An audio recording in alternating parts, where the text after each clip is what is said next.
اعوذ باللہ من الشیطان الرجیم بسم اللہ الرحمن الرحیم سبحانک لا علم لنا الا ما علمتنا انک انت العلیم الحکیم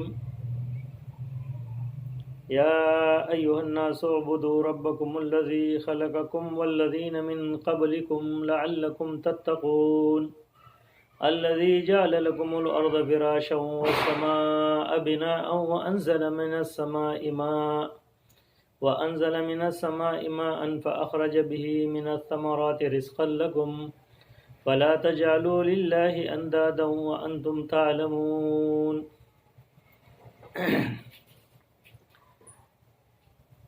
یہ سورہ بقرہ کی مرکزی آیات ہے، آیات نمبر 21. اس میں سورت کے دعوے کا ذکر ہے. یہاں پر اللہ جل شانہ تعالی اپنی ربوبیت اور اپنے الہ ہونے کے لیے 5 دلائل کا ذکر کرتے ہیں. یعنی سب سے پہلے آپ اللہ کو رب مانو. کیوں؟ اس لیے کہ اللہ نے آپ کو پیدا کیا ہے، آپ کو نہ ہونے سے پیدا کیا، اس کے بعد آپ کے خاندان کو پیدا کیا ہے، آپ کے آباء و اجداد، آپ کے ماں باپ کو پیدا کیا، ایک خاندان بنایا. یہ بھی اللہ جل شانہ تعالیٰ کی نشانیوں میں سے ایک نشانی ہے، کیونکہ انسانوں کے علاوہ دیگر جتنی مخلوقات ہیں ان کے خاندان نہیں ہوتے ہیں. اور تیسری جو ہے، اللہ نے آسمان کو پیدا کیا، اسی طرح زمین کو بچایا. اور 5ویں جو دلیل ہے وہ بارش کی نزول کا ہے کہ جب بارش برساتا ہے تو اس سے زمین کو زندگی بخشی جاتی ہے اور زمین سے جو ہے نا میوجات اگتے ہیں جو آپ کا رزق بنتا ہے. اس کے اندر جو ہے ان 5 دلائلوں میں دلائل عقلیہ 3 ہیں، یعنی آسمان اور زمین اور بارش کے جو ہے یہ دلیل، اس کو عقلی کہا جاتا ہے کہ ہر عقل والے لوگ اس بات کو مانتے ہیں. اور 2 دلائل نقلی ہے کہ آپ کو پیدا کیا ہے اور آپ کے آباء و اجداد کو پیدا کیا ہے. علامہ ابن قیم رحمۃ اللہ علیہ فرماتے ہیں کہ جھگڑا جو ہے وہ اللہ کو رب ماننے میں نہیں ہے، بلکہ اللہ کو وحدہ لا شریک مانگنے میں ہے. انسان جب کلمے کا اقرار کرتا ہے تو سب سے پہلے تمام الہوں کا نفی کرتا ہے، لا الہ، اس کے بعد الا اللہ کہتے ہیں. تو یہاں پر ابن عباس رضی اللہ تعالیٰ عنہ ترجمہ کرتے تھے، یا ایھا الناس اعبدوا ربکم. تو ابن عباس ترجمہ کر کے ابن عباس رضی اللہ تعالیٰ عنہ فرماتے تھے وحدوا ربکم، یعنی اکیلے اللہ کی عبادت کرو. میں اس پر جو ہے قرآن کریم کے اور بھی دلائل کا ذکر کروں گا. سب کے علم میں ہے کہ آج کل یہ چیز بہت زیادہ ہے. جس طرح اس وقت دور حاضر کے مشرکین اللہ کو مانتے ہیں، اسی طرح مشرکین مکہ جو ہے وہ بھی اللہ کو مانتے تھے. لیکن فرق یہ تھا کہ وہ مشرکین بھی اللہ کو واحد لا شریک نہیں مانتے تھے، اور دور حاضر کے مشرکین بھی اللہ کو وحدہ لا شریک نہیں مانتے ہیں. اور وہ بھی کہتے تھے کہ یہ جو بت ہے، یہ جو اللہ کے نیک بندے ہیں، یہ جو شبیہ ہیں، یہ جو صنم ہے، یہ اللہ کے ہاں ہمارے سفارش کرتے ہیں.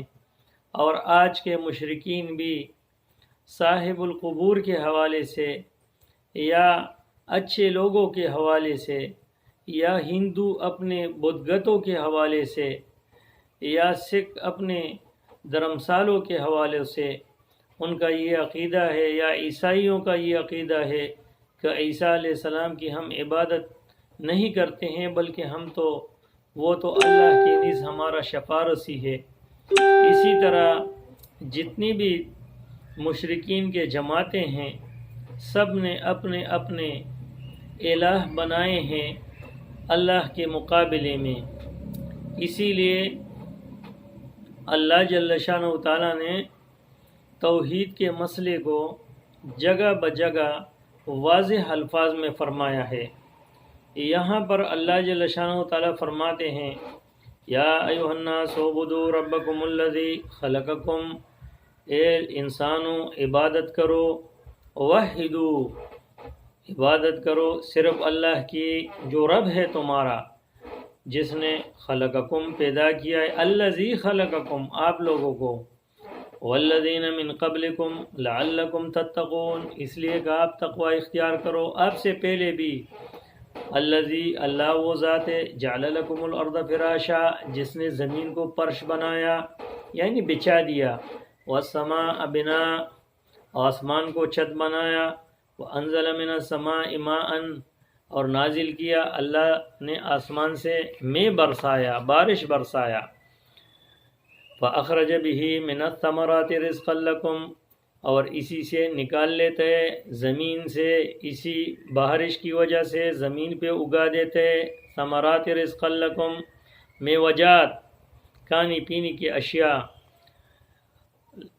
تمہارے لیے۔ تو پھر کہتے فلا تجعلوا للہ اندادا، نہیں بناؤ اللہ کے لیے مد مقابل۔ مد مقابل کیسے ہوتے ہیں کہ یہ بھی صحیح ہے اور یہ بھی صحیح ہے، ہم تو اللہ کو بھی مانتے ہیں، تو اللہ کو ہی ماننا ہے، بھی نہیں ماننا ہے، ہی ماننا ہے۔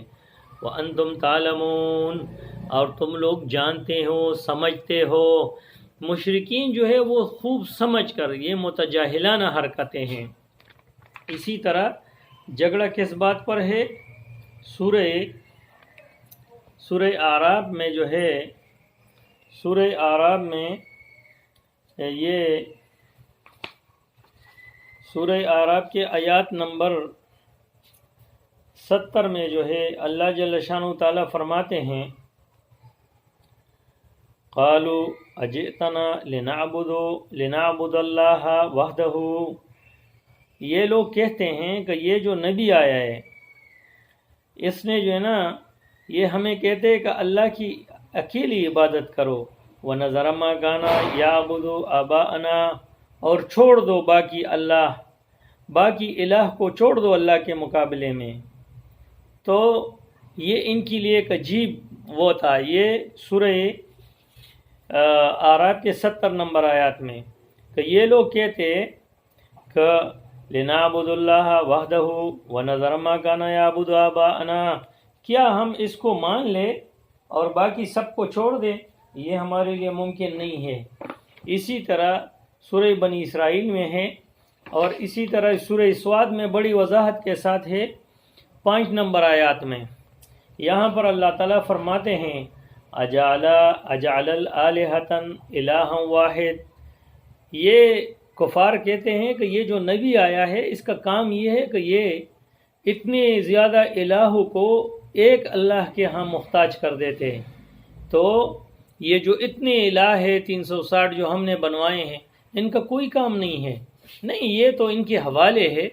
جس طرح ہمارے علاقوں میں کہ یہ جو ہے یہ سرد کے درد کا بابا ہے، یہ بخار کا ہے، یہ جو ہے ہاتھ کے درد کا ہے، یہ جب بچوں کا ختنہ ہوتا ہے تو گھوڑے پہ بٹھا کے بابا کے پاس لے جاتے ہیں، یہ ختنے والا بابا ہے۔ اسی طرح یہ لوگ کہتے ہیں ان ھذا لشیء عجاب، یار یہ تو عجیب بات ہے۔ اور پھر کہتے وانطلق الملأ منہ ان یمشوا واصبروا علی آلہتکم، یعنی یہ اپنے لوگوں کا، ان کے جو بڑے تھے وہ اپنے چھوٹوں کو کہتے تھے واصبروا، صبر کرو، علی آلہتکم، اپنی جو تمہارے الہ ہے اس پر صبر کرو، اس نبی کو نہیں مانو، یہ تو نئے بات نکالتا ہے۔